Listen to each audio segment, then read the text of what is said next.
Okay, Be'ezras Hashem. Today's daf is Masechta Baba Metzia Daf Samach Ches 68. But we're going to start from Daf Samach Zayin Amid Beis and pretty straightforward Gemara. Again, the way it worked, loans worked in the time of Chazal, where a lender lent money to a borrower. The borrower and put up collateral, a piece of land. What did the lender do with this piece of land? He ate payros, and then the borrower returned the money. And we discussed if that's ribis or it's not ribis, but there were two arrangements. One type of arrangement was that the borrower had, if he had the money, he could always get his land back. So he could just show up. There's no prepayment penalty, and he could just show up and pay and get his land back, his collateral back. However, there was places where if the borrower came, we said no. The lender has to have the lender has the rights to the land for a few years, maybe until the loan term is completed. And in other words, you can't have a prepay. You can't prepay and now get your land back and close out the loan. You have to wait till the end of the term. So let's read the Gemara inside. Pshita, it's very simple. Ba'asra de Masalki, in a place where a borrower, if he has the money, can go to the lender and remove him from the collateral field and pay back his loan.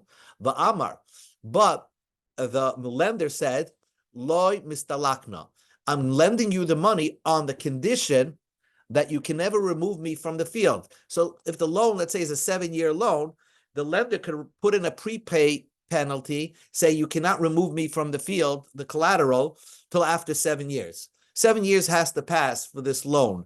So then, if that's the condition, that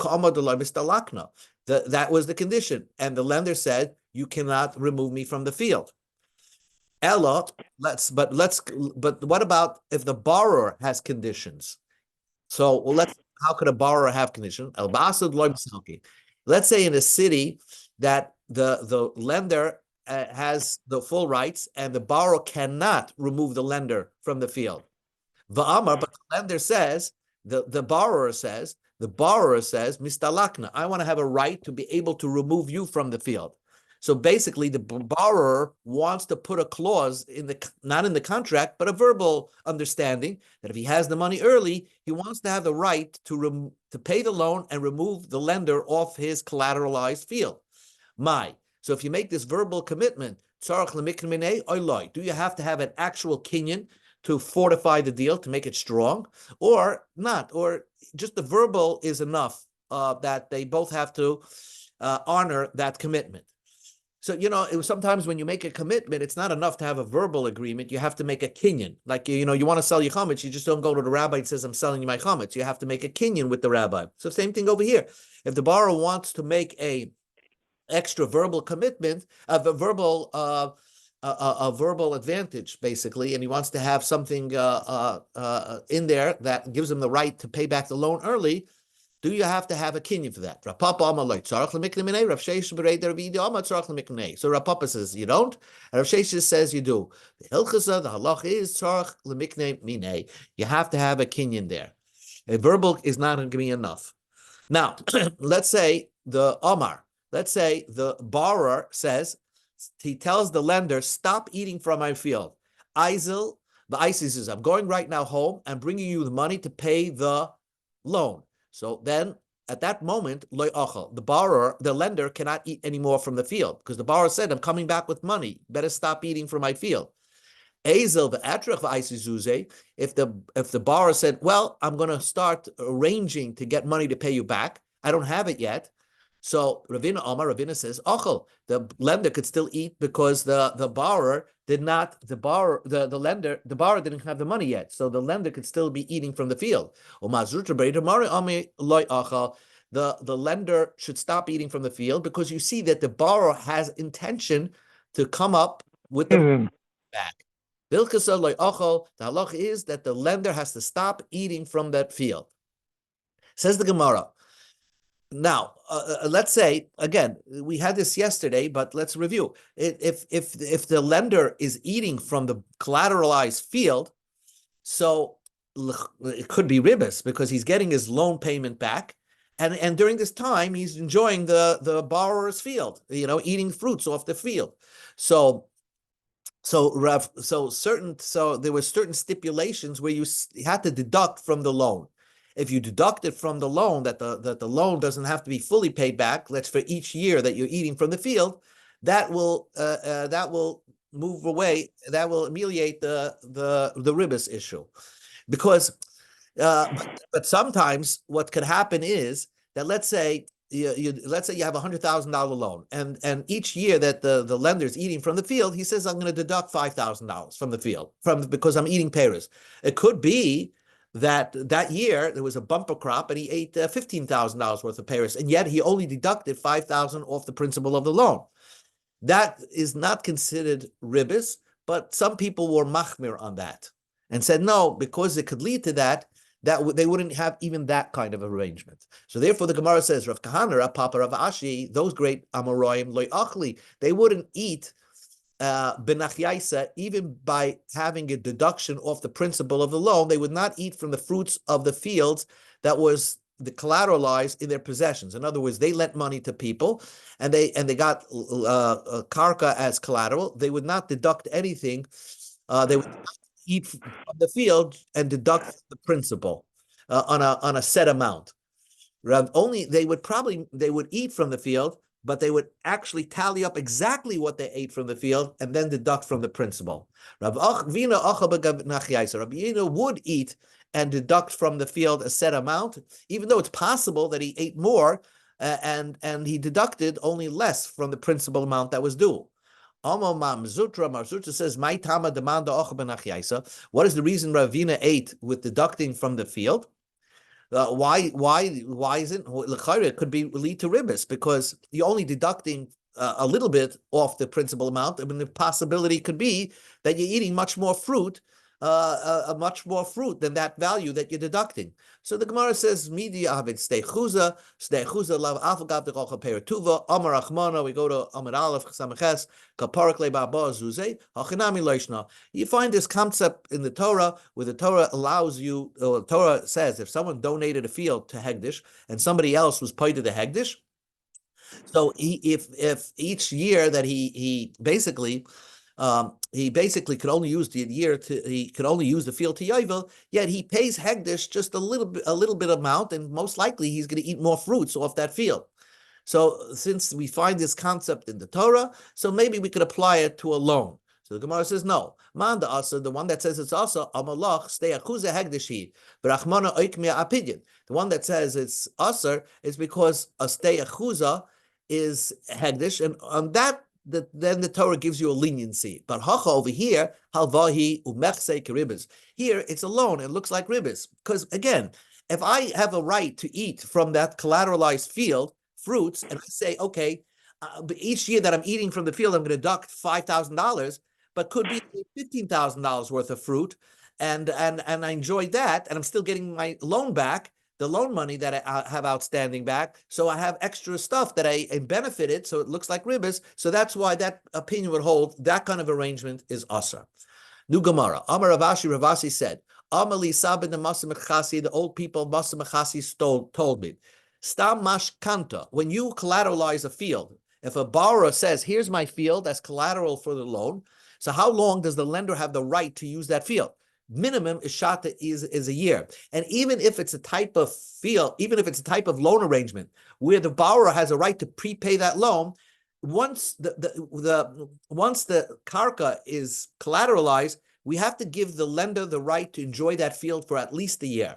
Lamai macha mina, what's the halach? What's the difference? The achalei shata matzi misalekle. Only after the year's up, then the borrower can prepay and remove the guy from the field and get his field back.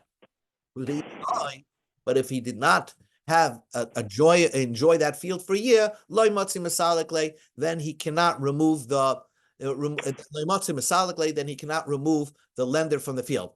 So the lender has to be able to enjoy that field for 1 year. Okay. The Amar Ravashi said, Amrli Savad Masi Bichasia. Ravashi says the old people of Masa Bechasia is a place called Masa Bechasia, and they told me the following thing. My mashkana. Why did they use? What is this language? What is collateral called a mashkan? Mashkan comes from, if you notice, shochin, your neighbor, the shchina gabe. We consider the lender who now has a collateral as like the neighbor of the borrower. What's the difference? The ma'inaf gemina, the dina de bar metzra. There's a din of bar metzra, as you're aware. If you own a field, right, and you want to sell that field, the first right to buy that field for the market price has to be given, that offer has to be given to the neighbors. The neighbors have the first right to buy that field. And that's called vasisa yashav atoiv.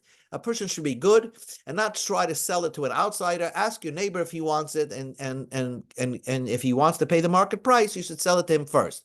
But let's say the field is already in the possession of a lender. He's already collateralized on that field, so he's already on top of that field. He has a din like a neighbor. In fact, he's more than a neighbor. So if the borrower is planning to sell that field, he should sell it to the lender first before he offers it on the open market.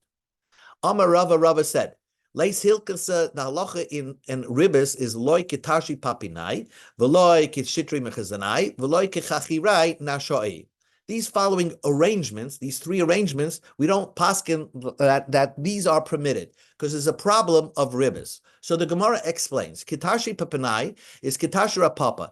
Kitashi Papanai means like Rapapa's arrangement. Rapapa was a beer producer, and he would produce the beer in Tishrei, and beer in Nisan time, as the summer heats up, becomes more valuable. So people wanted the beer right now in Tishrei, so they would pay the price of the beer of Nisan, the Nisan price, and they took possession of the beer in Tishrei, and they paid more money for that beer that they received in Tishrei by paying the Nisan price. When Nisan came around, they paid Rav Papa back. Now that looks like ribas, because Rav Papa gave them the beer, and they have a loan outstanding, and instead of paying the cheaper price for the beer, they paid the higher price for the beer. And that arrangement is not permitted because that looks like ribas. Now Rav Papa was a rich person, so he didn't need them. He would have rather he would have rather held on to his beer and sell it in Nisan. He didn't have to sell it in Tishrei, so he was doing them a favor by selling that in Tishrei, because Rav Papa didn't need the money. So therefore, Rav Papa felt it's not ribas because he himself doesn't want this arrangement. He wants to hold on to his beer and sell it in Nisan. So therefore, he felt that he could take the higher price, receive the higher price of Nisan for his beer. Then the Gemara says, "Stari mechazan." We don't paskin like this arrangement. The zakvilei racha kana v'kasvilei b'shtara. Let's say in chazana, in this place, what happens is like this. Somebody, let's say, deposited, let's say, shoes by somebody, or let's say clothing, and he said that you sell it. He estimated what the profits would be, and they would split the profits. In other words, somebody came up with the merchandise, gave it to a retailer, and when the retailer sells it, they split the profits. So what's wrong with that? And they wrote it in star. Well, sometimes what the retailer is saying is that no matter what happens, even if he sells it at a loss, he's guaranteeing the person who supplied the merchandise with his money. And therefore, so it's basically a loan. And when if he's successful and sells it at a profit, and he's splitting that profit, so the person who supplied the merchandise, not only is he getting back the value of his merchandise, but he's getting ribas for part of the profits. So that they didn't like. So the Gemara says like this, because the problem is, sometimes if there is no profit, there's a loss, the retail is guaranteeing to pay back the person that supplied for the merchandise. Amalei Marbar Ameir Ravashi. So Marbar Ameir said to Ravashi, Abba Avarachi, my father was like a wholesaler, a manufacturer, and he had his arrangement with his retailers, and that's what they exactly did. And there was my father Ameir still does that, and there's no problem. He didn't feel that there's a ribas problem over here. If the retailers would come back to him, they say Mehemelu, he would believe them. If they told him, look, we tried selling your merchandise and the price went down and we had to sell it at a loss, then he would believe them and he wouldn't take any of the profits back. He wouldn't share any of the profits. In fact, he would take less. So Amalei, so therefore Mar, the son of Maimer, told Rav Ashi that, you see, my father, who's a businessman, does these kinds of arrangements. Amalei, so Rav Ashi said, yeah, if a Maimer is around, he's a tzaddik, and he's not going to take any ribbis. He's not going to demand payment if the retailer sold it at a loss. But let's say Rav Maimer died, and this was a let's say, then who's to say that you are going to follow through and be as honest as a Maimer? You're going to look at the document, and it says there that these retailers owe you 50% of the profits. In other words, you know exactly what kind of profit they're going to make, so you know that you're supposed to get your money back for the merchandise plus overage of the profits they should have been making, and you're going to demand that. So therefore, to Rav Ashi says nobody else should make that arrangement because it looks like ribbis. So the Gemara says, well, it says that Rav Ashi made an error, so to speak, by saying, what happens if a Maimer dies? So the Gemara says, that's a mistake that leaves your lips, and a person has to be careful what comes out of his mouth. And Rav Maimer soon after passed away. So it's a very interesting thing that the Gemara attributes his death to Rav Ashi's conversation, assuming what happens if a Maimer passes on. Then the Gemara says Chachirei Nishirai. What was their arrangement? The Kasvi Hacha, they would write like this: Mashkele Planya Arya Le Planya, that this person so and so is taking a collateral of the land of the borrower. Basically, the borrower put up his land to the lender as collateral. Okay, so far so good. But then the borrower leased back the land right away from the lender.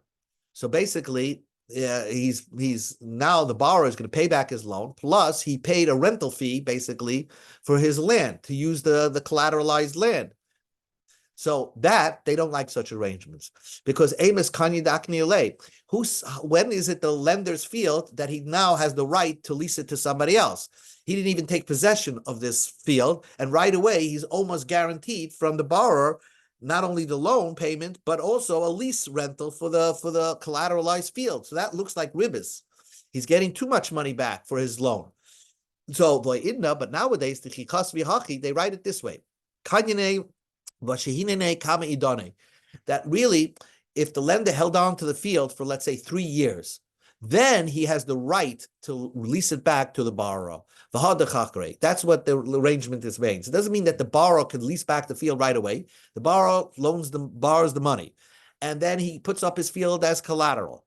Then a few years later, after the land was already established to be in the lender's possession, then the lender has a right to take some lease payments to allow the borrower to work his own land. And the reason why is because who's going to really want to work this land more than the original owner of the land, which is the borrower?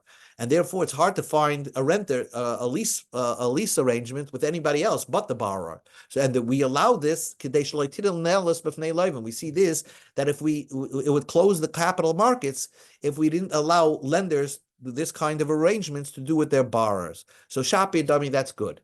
But the Gemara says, "Lav milsi," we don't paskin like that. It's not true. We don't allow even such arrangement because, again, it has the appearance of ribas. And therefore, we don't allow this lease back arrangements with the borrower. Next Mishnah. The Mishnah now is talking about investments. Now, investments, the way it was done, when you gave your produce, let's say, to an investor, you gave an investment to somebody. So the way to understand it is that it would be nice if the money manager guaranteed all losses, but that's not the case. What would happen is that the manager of the investment would guarantee for half the losses. That means half your principal is automatically paid, but the upside arrangement was they split half the profits. So, but if you think about it that way, then this looks like half the money given to the money manager is a loan, right? Because he's guaranteeing that money you're going to get back, and half the money is he's just managing the money for you. So now that you split the profits equally, So the part that he wasn't guaranteeing, the half of the investment that he wasn't guaranteeing, so that was okay. So you get half the profits for that. But the other half that there was a loan outstanding. So the other half, basically, you loan the guy money, and now as a payment for that loan, the money manager is managing half your part of the investment. So he's guarantees he's a money manager on half the loan, but half the loan is his because he borrowed that money from you. And now the other half, he's managing that money for free and giving you a return on that money. So that kind of arrangement, as the Gemara says, is like an Iska arrangement that it's not valid. So unless you give a little wage to the money manager. That's what the Mishnah is saying. You have to give some sort of wage to the money manager to compensate that he's working on the part of the investment that he is not guaranteeing, the one that's your part of the investment. So let's see how this Mishnah plays out. Ein mashivin chenveni lemachzas schacha. You don't put a chenveni, a storekeeper, to keep half the profits. You can't give let's say a fruit store guy, and you have apples, you can't give him all the apples, and I'll give you the apples, and we're going to split half the profits. You can't do that. You can't give money to a fruit man, so he should buy fruits, for him to keep half the profits. Because it turns out, as I explained, it turns out in a certain way, you're getting ribbis by having the fruit man share you half the profits on fruit that still basically belongs to you because he's not guaranteeing any losses on those fruits, on half of it. You have to give the fruit man a wage. You can't have an arrangement without giving the fruit man a salary. So if in a hedge fund, you have to not only make the arrangement that he keeps the profits, but it also has to be some salary arrangement. Ein mashivin tarnagolis lemechza ve'ein shaman aigolim mismach lemechza. Same thing. You raise chickens. That means you put eggs, and somebody has hens, and somebody has the eggs. So the arrangement was you raise these eggs and turn them into the birds, and I'll give you half the reward of that. You can't make that arrangement. Ve'ein shaman aigolim mismach. You can't raise small cattle or small horses, mechza, for 50 profits. You have to pay the one who's working the investment, the manager of the investment. He has to get a special wage. Right, he has to get something to eat. He's not working for free. But if there is no, if the money manager does not guarantee any loss, so he's just taking your calves and raising them and splitting the profits. But if something happens, he's not guaranteeing you any losses. You take the loss, then that arrangement is permitted without paying him an extra wage. And you raise. Now how is he supposed to give him to eat? The one what he wants, or the one what he's giving him? The one that's he pick out what he wants to eat, or not? I don't think so. I would think that the one that's managing the money, the one that's managing the animals, should pay for the because there's a big upside for it, because he's going to split the profit. The animals grow more, he'll get to split the profits. Umagadlin oisen, he has to raise them until they're a third of their growth. In other words, he takes them from a baby to the third of their adulthood. The chamar, if he's raising a donkey, you raise them until they are able to carry loads. So the Gemara is just going to start off and we'll stop in 2 minutes, in a minute and a half. Tana, we learned in the Brisa, kapoil bottle. You don't have to give him a full wage. You give him a wage as if he's not doing anything. So the Gemara says, "My kapoil bottle." What do you mean he's not doing anything? Let's say you gave it to a fruit man. He's not sitting doing nothing. He's bringing the fruits to the fruit store and selling it and getting money from it and weighing the fruits. So what do you mean? What kind of wage? So we go to Amud Beis. Amar Abaye says like this: kapoil bottle shloisa malacha de bottle minei. You pay him like the lowest wage of somebody who does that kind of a job. And if he's a fruit man, what would he give up his job to work, let's say, at jury duty or something like that? So you have to give him a minimum wage, but not the normal wage of what he is doing. And then now Gemara goes, we needed to give you two cases in the Mishnah. The if it gave you the only story of a fruit man, for the fruit person, the storekeeper, you have to pay him a minimum wage because he's not working so hard. But let's say you gave the fruit man money to buy fruits, and then he had to bring it to his store and sell it. You're just putting up the money. So maybe I would think you have to pay him more than a minimum wage. Because there's a big bother over there. I would think that wouldn't be enough, like a minimum wage person. You have to pay him more. If it would say money to buy fruits, I would say because over there he's doing a big job because he's taking the money, buying fruits and etc., and bringing it to his store. But a regular fruit guy, that he didn't have such a bother. You don't have to give him a big wage. You just let him share your French fries with ketchup. Only if he gave you one fruit, that should be enough. That's why the Mishnah had to give you two examples of two investment types. We're going to discuss more about this tomorrow, but just to understand that in the Chazal, giving money to somebody to manage your money, if he's guaranteeing some of the losses, it might be a question of ribbis if he gets to share if he gets to share some of the profits. If you get to share some of the profits as the investor.